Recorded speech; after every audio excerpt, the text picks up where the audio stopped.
We think people are too stupid to understand what we do. I don't understand how people can be interested by building something without being interested by people buying it. It was not to make a product that will actually create value so much that people will actually be okay to give money to get that value.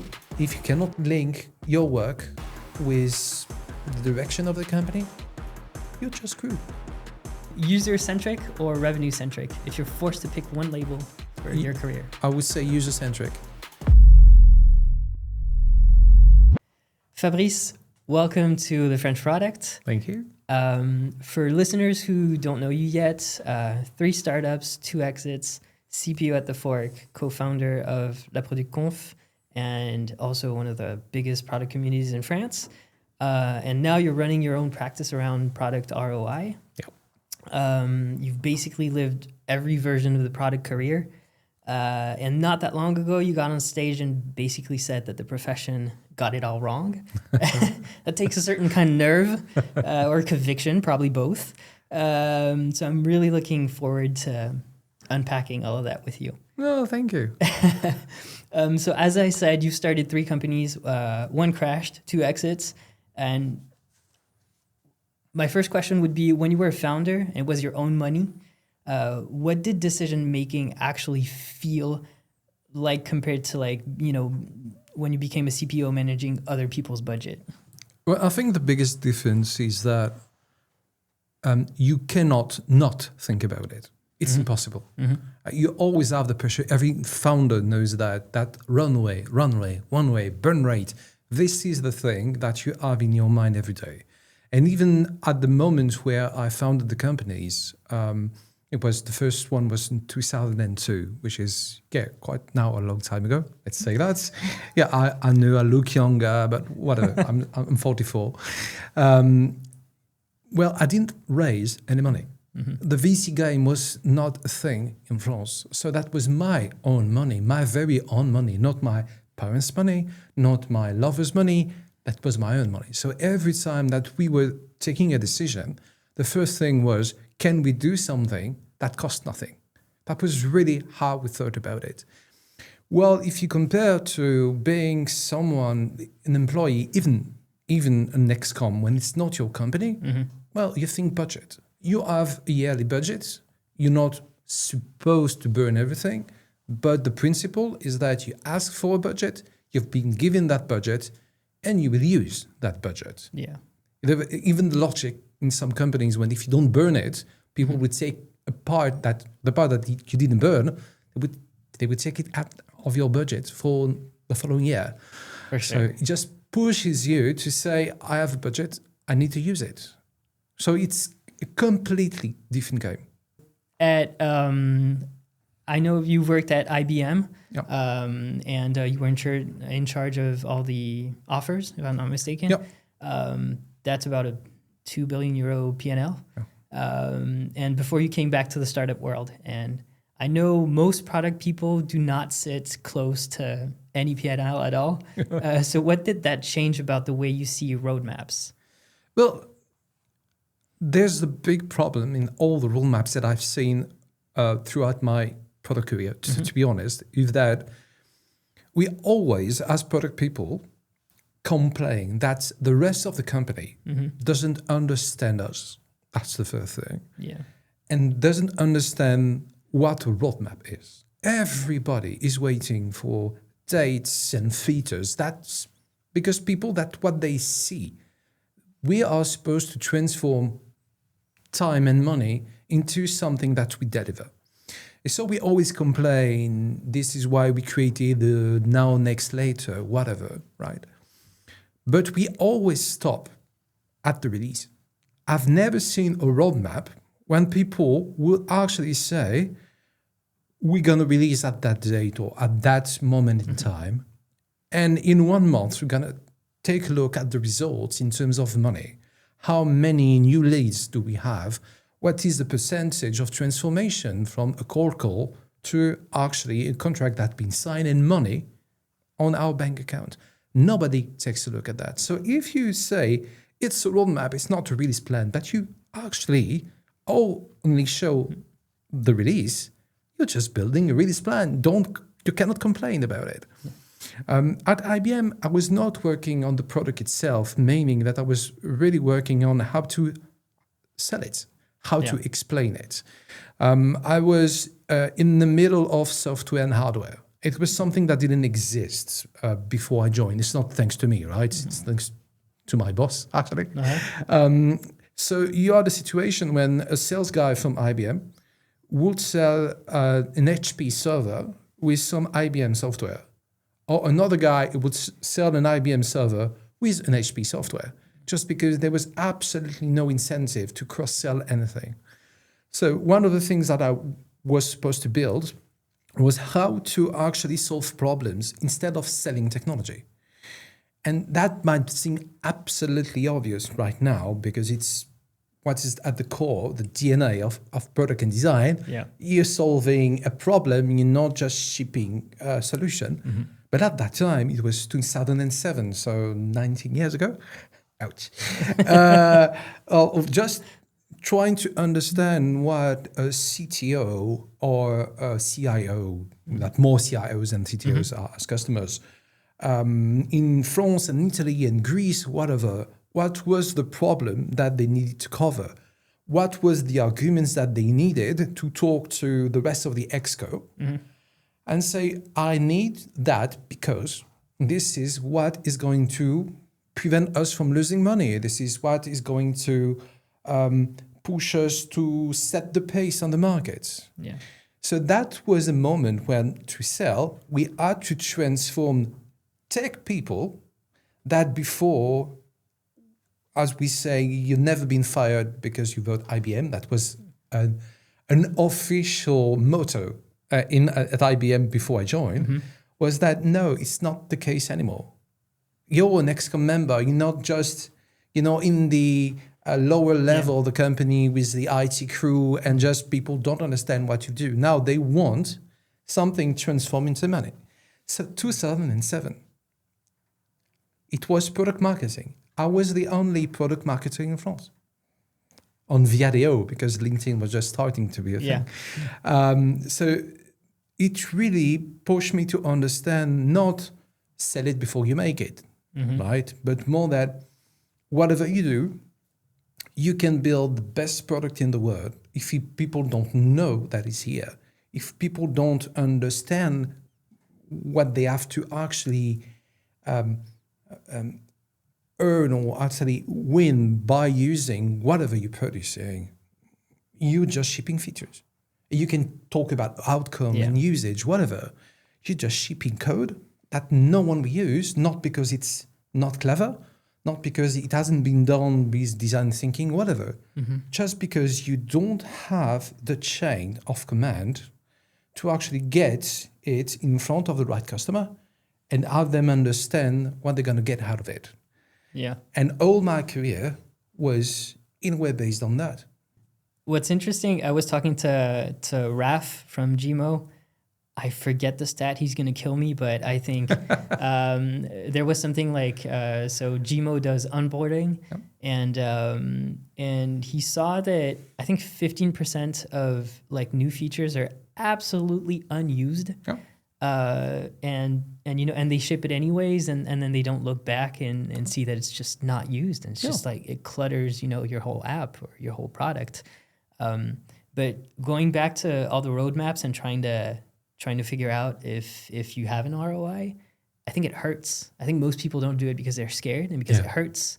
But what would be your advice, to I don't know, maybe educate Xcom or figure out some way to say, we're going to look, it's going to hurt, but then we're going to get there. How long do you give yourself, or what can you do, to make some progress to get to that point where you can actually have this discussion? I think that the first thing is that this discussion, as you just said, cannot be a product or tech discussion. Yeah. That's the biggest problem that I've seen throughout the years, is that some companies say we don't deliver enough, or we deliver slowly and it blocks us from winning the markets, etc. it's never only a product and tech problem. And I'm not saying that because I'm a product guy, right? I have one of my customers. We were talking about strategy, sales strategy. And because I used to be a product marketer and because I used to be a founder, I'm not a good seller, especially, but I know how you sell, right? Or I hope I know how you sell.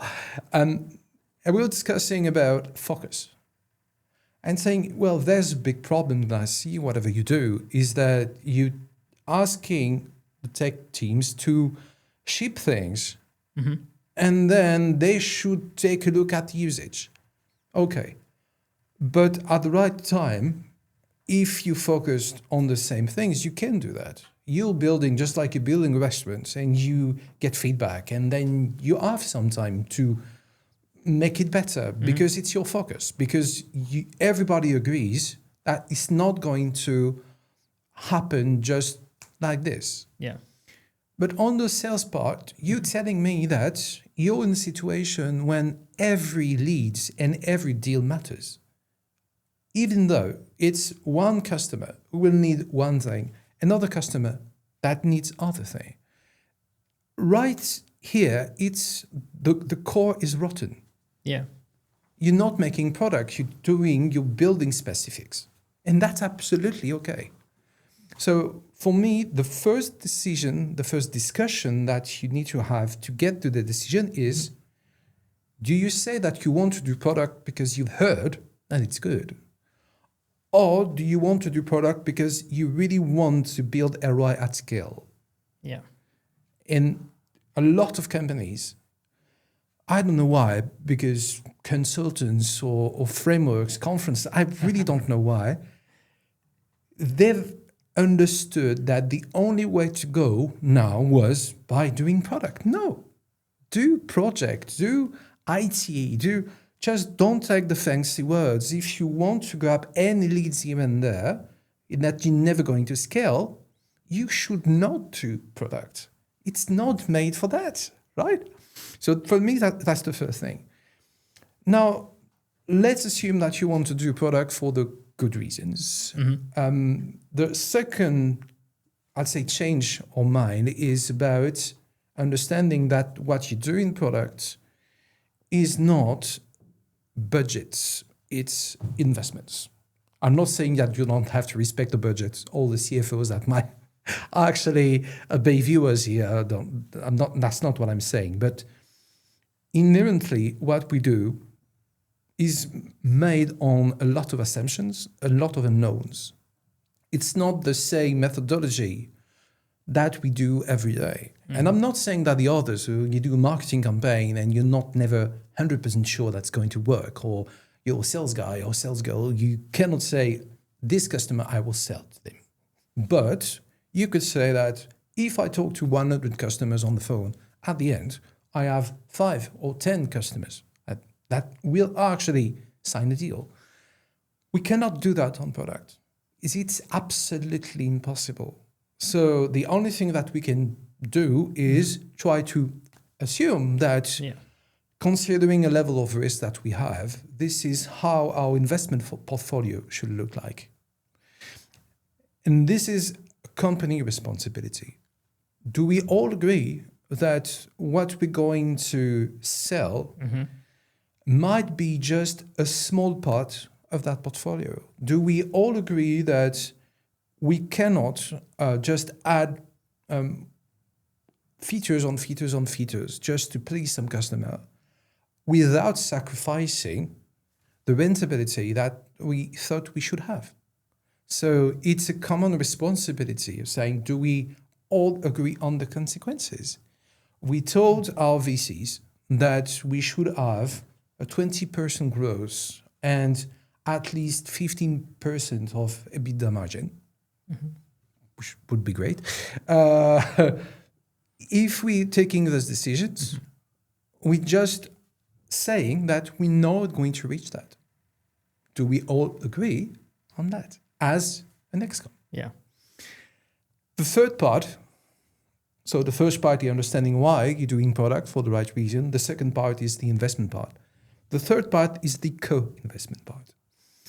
I cannot build something and sell it on my own. It's impossible. I need marketing, at least for the go-to-market. And I need sales if I'm working in B2B. And on the other way, they need a product that... And reasons to sell. Exactly. Yeah. So it's not product that should build a roadmap. You cannot build on the roadmap everything that you need to be self-sufficient, even if you're doing product-led growth. It just doesn't exist. Even people that would say, yeah, word of mouth, virality, whatever. Claude, yeah, they're growing like crazy, but they're doing a lot of communication, a lot of it, every day. They're shipping like crazy, but they're communicating about what they ship.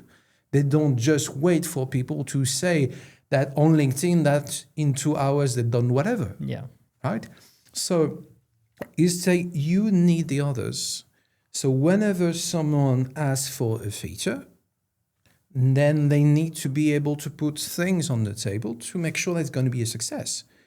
Because I'm not going to use my part of a budget if I don't have a guarantee that at least you will participate to the success.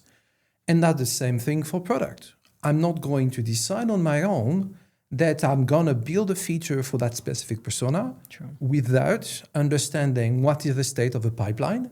If I'm working in B2B, what would be the CAC in terms of marketing for that specific customer. This is just being irresponsible. And so you take those three, and as an Xcom, taking decisions, considering that this is the risk that you're taking compared to the result that the company wants to have, not only the product. And we all understand that if we don't co-invest, nothing is going to work. So it's not about OKRs or whatever. No. It's about responsibility. After I remember that afterwards you moved on to Deezer, and you've added 100 million ARR as a head of product and growth. And that's a company where you can measure revenue, like the impact directly and continuously. Yep. And then you went to the Fork, which is a marketplace, and it's a different it's a different kind of accountability. So what changed between both? Well, as you said, I'm not the one who brought 100 billion. The teams did, right? I'm just the head of product. So I can inspire, can manage, and I'm not the one building the features. As a team, like you said. Exactly. Yeah. It's really, really the team. At Deezer, you just have one user, let's say, and of course, multiple personas. And a lot of the product people will think around usage without doing the correlation between usage and the willingness to pay or the willingness to still pay each time, right? So even though you could say that's pretty easy to say, well, if someone does that, then they're going to pay and they're going to stay for this amount of time, it's not as easy as it seems. And I'm not just saying that not to answer your question, right? I'm saying that because I've seen too many people in B2B thinking that it's easy because it's B2C. Yeah, but people have a lot of alternatives. And That's when what I was gonna say. you have Apple Music, you have Spotify. So the promise that you're making, every competitor can do exactly the same promise. So you need to find ways to differentiate. You need to be very quick at actually sustaining engagement for people that don't know you and that you don't know a lot about. But that's quite hard, to be honest. Yeah, you can see that with AI. As you said, Claude, ChatGPT, Gemini, like the question, if you go on LinkedIn, like everyone's like, oh, this model is working well. And they churn like every month. They're going to go, I just switched back to X. And it's hard. B2C is not simple at all. Definitely. Yeah. With B2B, because you usually have a lot of cost upfront to compare this and that. At the end, you cannot not stuck, but the cost of switching is usually expensive. Expensive in terms of money, expensive in terms of time, and sometimes expensive in terms of change plus your own legitimacy in the company. you've said to everyone that they need to change the ERP now that you've changed and it's not working properly. What do you have to lose? As saying, I was wrong, we need to change another time. Nobody will say that. No one. Yeah. The new guy who will replace you will do that because, of course, the choices that you made were stupid and they're new, so we need to change. But in a way, that changes the logic. Now, to go back to the fork. The fork is not marketplace. The fork is a SaaS-enabled marketplace. Mm-hmm. So the goal is not really to make restaurant pay as much as possible. Is that restaurant pay, one, for a set of services, which is the SaaS part, and they pay whenever people that went through the fork, not through their own website, is booking and coming. Meaning that these are people that are going to pay at your restaurants. Yeah. They're going to be customers and they might come back to the restaurant. So it's a purely success-based fee, which is very different from a lead from Google Ads, for example. You say, okay, I have this amount of people coming and just that tiny fraction is going to pay. At the fork, 100% of the people you've paid for are customers. So that's quite different. A lot of people don't understand that, or they think that at the fork, whoever is going to book at your restaurant, you would pay for him. Yeah. That's completely false. And that's one of the things that competitors like ZenChef, for example, did quite well in sales pitch, and I would have done exactly the same. You're just attacking the leader, so you're criticizing the leader, even though sometimes it's a little bit dishonest, but that's okay. What changes is that the customer doesn't pay, the B2C customer doesn't pay. That's on the restaurant. 100% of the revenue that you're making as a company is based on only one side, which is completely crazy if you take a look at it. You would say, well, if people want to have services, they want to book at a specific restaurant, especially when you're talking about Michelin, well, wouldn't people be ready to pay a little extra or a prime or whatever, right? But what we've seen is that the ones that are really interested by that are the restaurants, because we need to build as a company a way for the restaurant to be a success. The rate of success of a restaurant after 1 year is less than 70%. Means that you have between 30 and 50% of the restaurants who will not survive the first year of activity. It's completely crazy. It's worse than a startup, right? Yeah. So making them pay only if you're giving some kind of ROI. So for me, the biggest difference between the two is for restaurants, bringing people to the door might save the day. How do you save the year? How do you save the 5 years of existence? Yeah. This should be the mission of a company like The Fork. It's not bringing me, it's bringing enough information and advice and smoothness, is taking some cognitive charge out of the way so you can focus on welcoming people and bringing them joy and wonderful experience around the table. At Deezer, it was obvious. Right, you have an algorithm that is supposed to know you. You get the value every day. Yeah. As a restaurant, it's harder. You get the restaurant, but you're paying for the customers. So you might have the feeling that as a marketplace, the only thing that you're interested about is just whatever. I don't care about who's going to go to your restaurant. I don't care if they're going to come back. All I want to do is making money on your back. So for me, the biggest difference was how to build something that will sustain the success of your customer and not just giving them a same service every day. That's really, for me, the biggest change. And the correlation between the activity and the money, well, it could actually kill you. At a company like The Fork, a majority of the revenue comes from the booking fees. It doesn't come from the SaaS. Yeah. So how do you build a system when you're not interested only by short-term money as a company.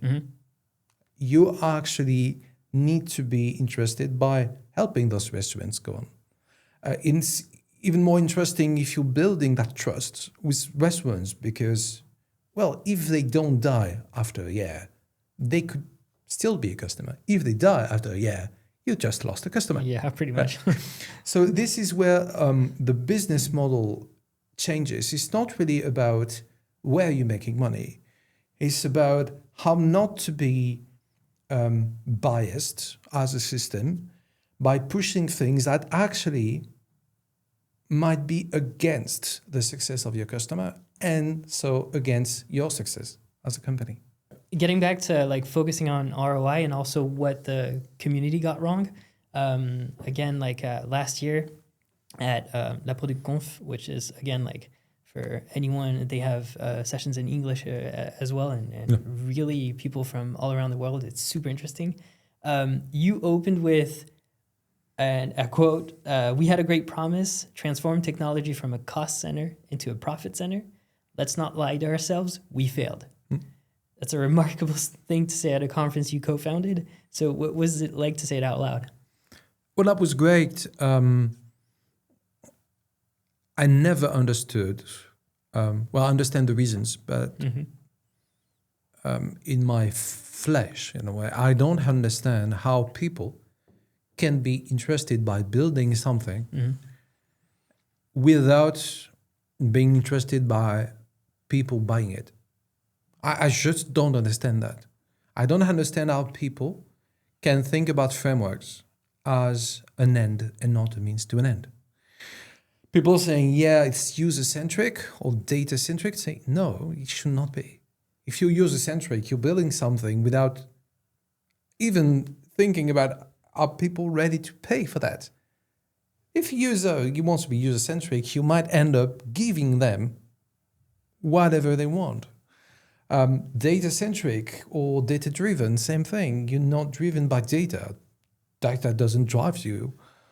So there were so many frameworks, then people started to think that it was the way to go, that in a way the objective was to make great product because you were following the frameworks. It was not to make a product that will actually create value so much that people will actually be okay to give money to get that value so you could go on building great things for them, etc., etc., etc. So in a way, I was very happy to say that, especially because I've seen so many people that would not face that wall. We've taught them products through frameworks. So I think that we, as the old ones, say that, have that responsibility of not protecting our teams from whatever is outside, but making sure that they're gonna adapt to the reality of the world. For some years, we were disconnected from reality. Thanks or because of Macron, when he was even minister and not actually president. This startup nation thing in France, when we've focused on valuation only and never money, when I've seen so many CPOs not knowing what was actually the lines in the P&L, with so many product leaders, head of products, product managers, designers, not knowing what EBITDA was about. Because, well, they don't have to know. They should focus on usage. They should focus on great design. They should focus on whatever the sales are asking without understanding why the guys need it. Not to challenge, but at least to understand what it is to be in front of a customer and are doing all that work to be in front of the customer and being blocked because this doesn't work, right? So for me, I was not happy saying, I'm happy that we failed. I was happy because people now can understand what failure is about. All this companies that raised money and that crashed. It was just not one or two companies. Even the family. I have nothing against the family. I don't know Samama at all. I've never met the guy. But it was a good example of things that let's do the same thing that we did in the US and actually build that in Paris, but without the business logic. Well, different problems have different solutions, and different countries have different realities as well. Exactly. So in a way, I'm happy because now everybody understands that money needs to be made, at least to have enough fuel to go on playing the game. I'm just scared that people are doing the same mistake that we've seen through the years every time that a new technology arises, and I've seen that with GenAI. No one talks about ROI. Yeah. People tend to forget that because they can make things, they don't understand what should be the principles behind do we need to build it and how we're going to sell that. And are people ready to pay for tokens where they used to pay a fixed price that was really, really comfortable on your budget? And the CFO was really happy with that, saying, I have absolutely no unpredictability. So people are not anticipating that. And that was really the core of what I was talking about when I did that on the stage. Yeah. I think that this idea should be instilled every day, not to scare people, not to do things that are only short term, but to say, okay, these are the rules of the game. We need to sell things to get money to go on playing the product game. Yeah.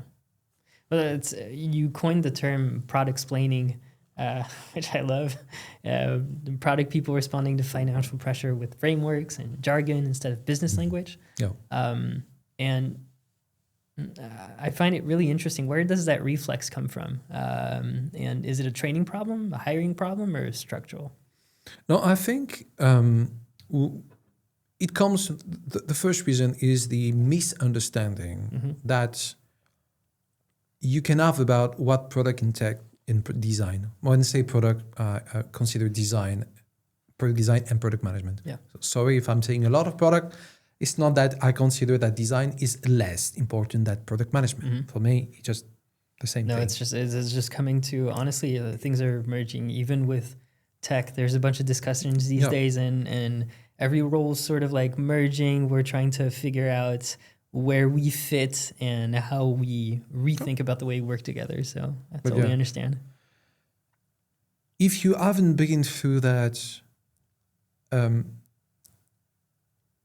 inability to predict the future by just putting some very smart PowerPoint in front of people, saying that I'm absolutely okay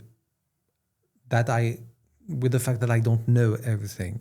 I'm absolutely okay. Then there's a percentage of uncertainty, and that things that are not what we want, they are going to happen.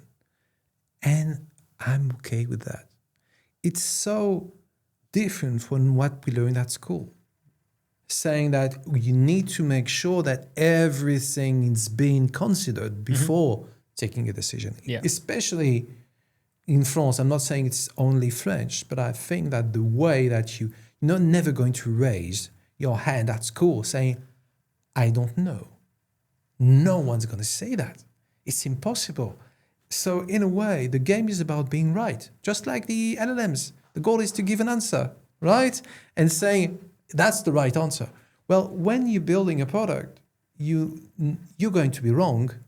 If you are comfortable with that, you should not work in product. And you want to be wrong as fast as possible. Because there are so many assumptions in what we do about, well, we're talking about human behaviors. By definition, we are irrational. We can rationalize, but we are rational. So you're building things for people that are not predictable. So this part of predictability and being okay with that, well, people from sales and from people from finance, whatever, they have other ways of looking at the world that are not inferior. They're just different. So the first reflex is to try to make people understand how things are working for us. Just because, well, we have our feeling that people will misjudge us. That's the first thing.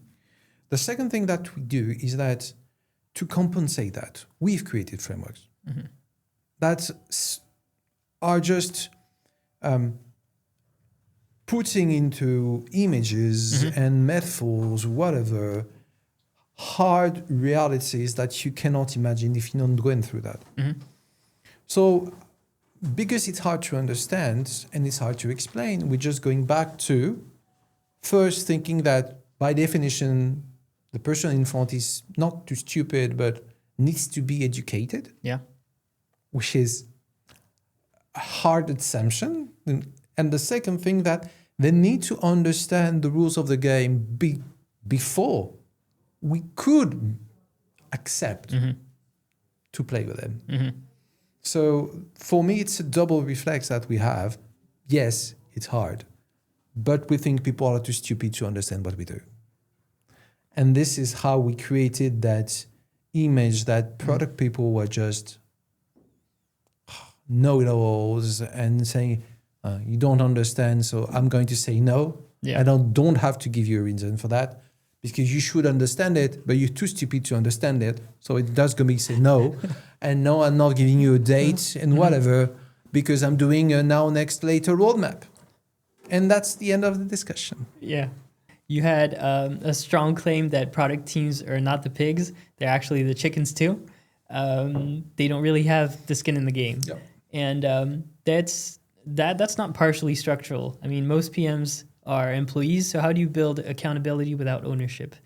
Well, accountability is not about the position that you have in the company. It's about emotions. So if you can be in front of a customer who's yelling at you because you made a promise as a company and you decided for X reasons that, it's going to be postponed. But the guy bought your product because there was that promise. And maybe he was wrong considering that it's going to happen in October 2026 and not in November, whatever. But you are breaking the trusts. You should face that as an engineer, as a designer, as a product manager, saying those people depend on you. And in a way, you betrayed their trust. Yeah. This is the reality that someone from sales, someone from customer success, someone from support will go through every day. So it's great, but in a way, saying accountability is about facing the consequences of your decisions. And for me, that's the same thing for the others. When I was talking about co-investment, is about everybody having skin in the game. You should face the consequences as a sales guy. If you just want to push something, you should face all the other salespeople. I would tell you, why should the product team build that for that customer that is yours and not ours? Why should we postpone everything just because you asked for it? They should go through that. Else, well, you don't have skin in the game because you have nothing to lose. And for me, that's the bigger thing. It's not about having shares. It's about having this responsibility that, well, you're a failure if you're not taking that into consideration. This is an emotional skin in the game. And this is the first layer of it. And I don't think that having shares in the company is going to change that.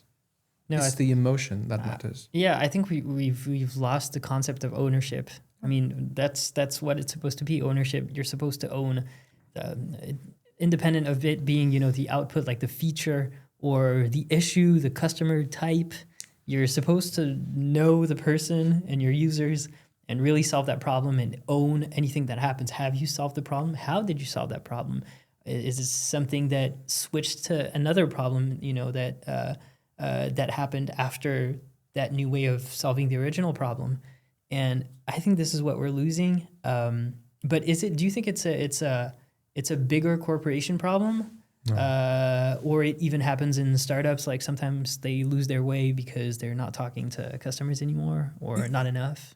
It's not only about talking to customers. It's about facing the hard ones. Yeah. It's not about talking to one customer one time, doing some research. It's about saying, well, come with me. Let's face that customer who's unhappy because you decided, maybe for very good reasons, that we needed to postpone that because this is what I'm going through as a customer success manager. And that's okay. I'm okay with doing that part.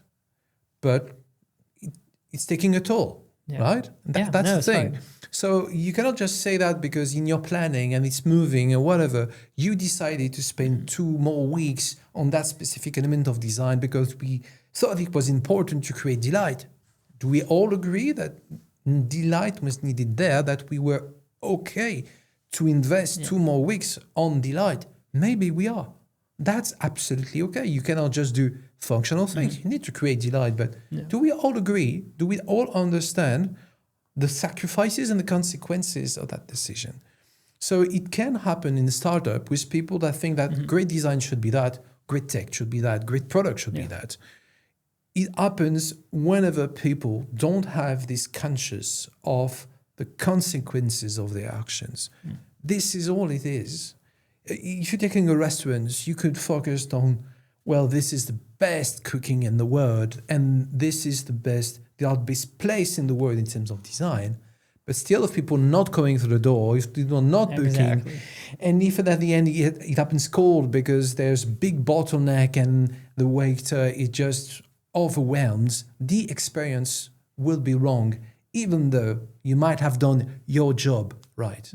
So for me, it's co-ownership. I hate the RACI thing because it gives you this feeling that even though other people are accountable, whatever, people want to own and they want to be the ones taking all the decisions. For me, you have a responsibility of leading a part when you're the best one to do it on some side, but ownership should be shared because you just cannot, as a product, as an engineer or whatever, take the decision on the chain and saying, at the end, I'm the one owning the success or the failure. If you own the success, that's the sales guy. Actually, he was able to get that first rendezvous in front of this customer and he did the demo right and he was there and he won the deal. But sales can not just say, I won the deal because I was great. It was because the product that I have to actually show was the right one. So it's co-ownership of success and failure. I see some companies have a real edge, like the ones that actually have automated interviews with people who churn. Like those are so valuable because they actually understand. They're like, okay, let's just have a quick conversation. Why did you churn? And sometimes it's for the dumbest reasons or for the easiest fixable reasons ever. And once you grasp that and you have this automated within, again, like your sales, like customer success or your product team, like you can find ways to actually pivot or put some new feature in the roadmap or have your product marketing really, switch the way they're going to communicate about this or what they're going to build. It's absolutely crazy, but not that many people do it, And at the same time, I could slightly disagree with you. Yeah. We have a reflex as human beings to take a look at the worst case of people being really unhappy. And if you take the CSAT, for example, people that are giving you 1, you might say, okay, I have people, I don't know, let's say that people saying 1, the others 4, and the others 7, which is max 1.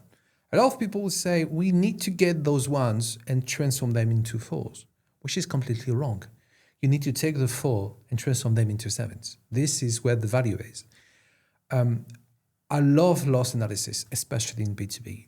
But the thing is that we're going to lose plenty of customers just because there's no fit. Yeah, true. And if we don't lose customers, either it's because we are pleasing everyone or we are so good in targeting that, maybe the product has a problem. But in a way, it's a fit between the actual state of a product, the direction that we're making, and that specific customer. So in a way, for me, the good question would be, why do people stay? And not only why do people leave? What do they find in the product that make them think that we were and we are still the right answer to their problems? And so many product teams don't know what people are really, really buying. So whenever you want to make it better, well, in a way, you're making better based on usage, not on value perception. You're not talking to these ones who are saying, if you're giving a little bit more here, that would make so many people stay for years and talk about it. We're gonna never, ever, we will accept another solution, even if yours is more expensive, because you're the best at doing that. So focused around product should be based on why people leave and not trying to compensate 100% of the reason why people actually leave the product. Yeah, we're getting back to hard conversations to have. And I feel that the silver lining with everything you're saying is like embracing pain, It's just, let's have this hard conversation. And honestly, once we own it, then this is where the solutions will be. Yeah, definitely. Yeah, it's just, you've moved from CPO to independent coach, and now under the banner of Product ROI. Yep. And more recently, GenROI. So obviously for generative AI, and what are you seeing in the market that made you, evolve the framing? Well, to be honest, I'll still think it's about product ROI. Mm-hmm. But people, companies especially, not product people or tech people, they don't understand that GenAI is just product and tech. New technology, I'd say new, not that new now. And I hate when people talk about AI as though it was a new thing. But what AI you talking PMs, about? yeah. It's just like, I feel that like the whole AI PM thing or these things, it's just who was, let's say, an early adopter. At this point, this doesn't exist anymore. Like you have to use it. You just have different levels of using it, And especially talking, well, I use Cloud Code every day, to be honest, every day. I would have never thought that I would be spending my time writing lines of command, ever. And my partner in crime, I'm building another company on the side, and he told me, would you have imagined 6 months earlier that you would have? You and me both. That's completely crazy. But I could not call myself an AI product guy.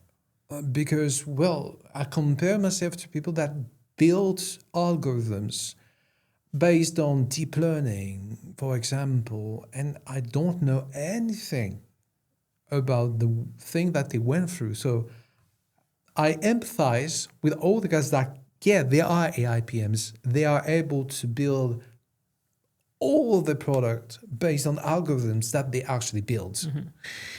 And saying, well, this guy who understands how to not even create an agent, but just discuss with Cloud Code and had some skilled and some agents here and there because, well, I'm just aware of what happens in the world, and say he calls himself AI PM, but you for real? Seriously? Yeah. So for me, it's just that the same things and the same risk are here, and there are new risks, but linked to the same zones of risk that we had before.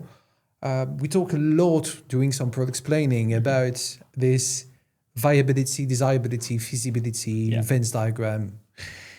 But a lot of people don't understand what it's about. It's about zones of risk. It's about having at least 3 points of views on a problem and saying what is the criticity of the things that we don't know or the risks that we know, and how are we going to cope with that, as we cannot cover all the risk just theoretically or doing X months of tests for every feature that we want to build.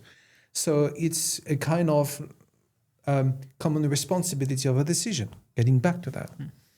GenAI has exactly the same zones of risk, but might be a little bit different. The acceptability of having something wrong, so might be very different if you're in a B2C on something which is leisure and you're a doctor.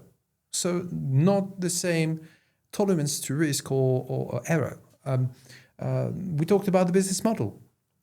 Everybody's saying, yeah, now SaaS is dead. You can build the things from scratch. Yes, on very maybe small things. And maybe, yeah, Cloud Code can do plenty of things and agents. But I still think that you need to be aware of what you're missing.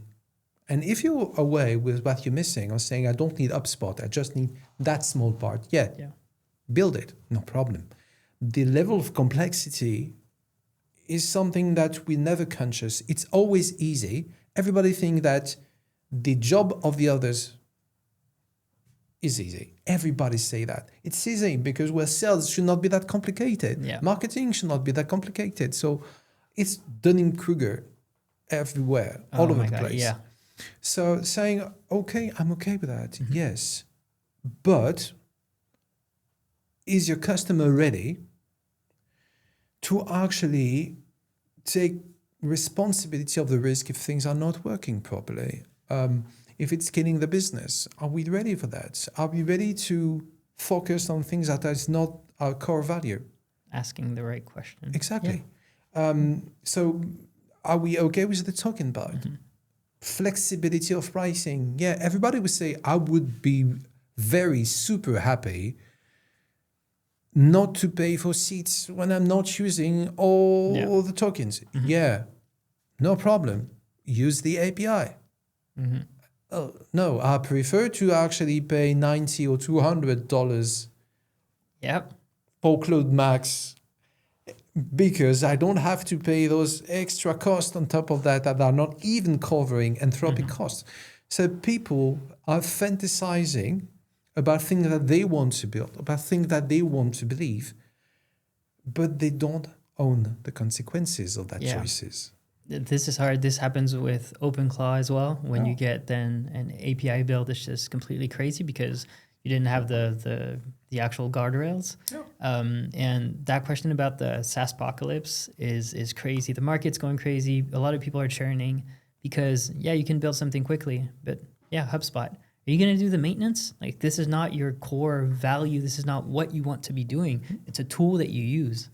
And it's funny because when you have a nail, you have to use a hammer. Like, it makes sense. You've learned that. But I think we've lost the reason why we're using the tools.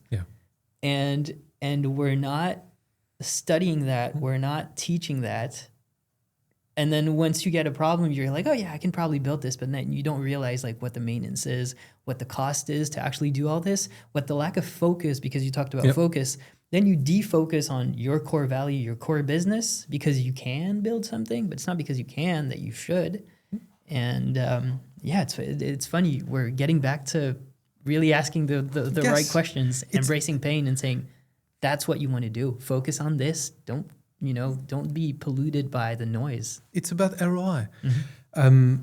One of the hard things to transmit when I'm talking about ROI is not about should we make money or not.